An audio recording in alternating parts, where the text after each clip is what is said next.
guys, in this video I'm going to show you exactly how I made this proxy using an inkjet printer.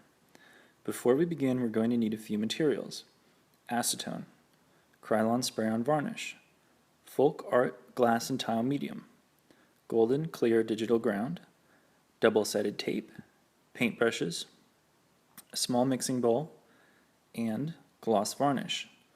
All the materials are listed in the description below.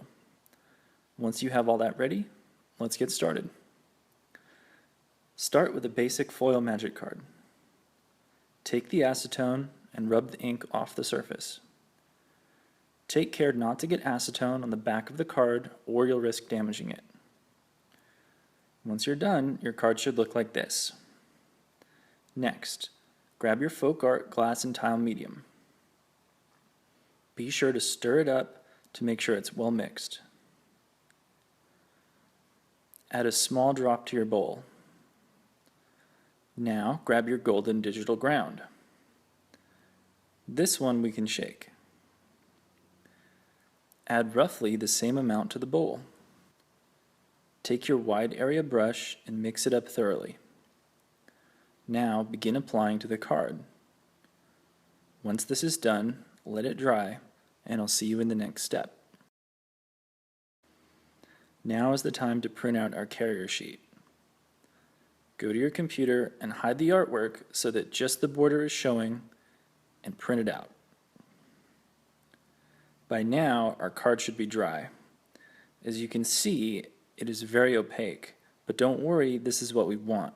We'll bring back the shininess in a later step.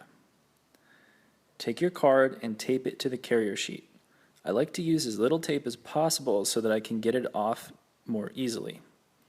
Also, be sure to tape the corners so that it doesn't get stuck in your printer. When you're finished, place the carrier sheet in the printer.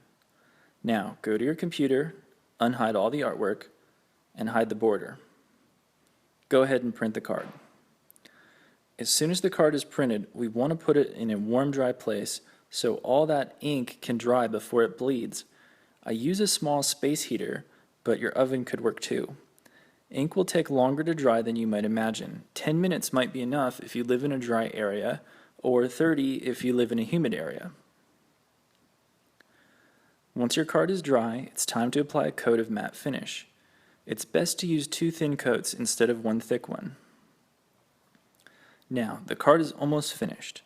We just need to add the foil effect.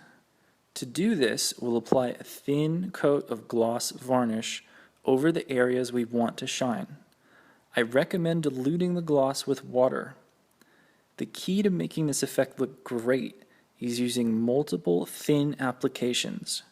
Dip your brush in the gloss and begin application. If you make a mistake, it's very easy to correct.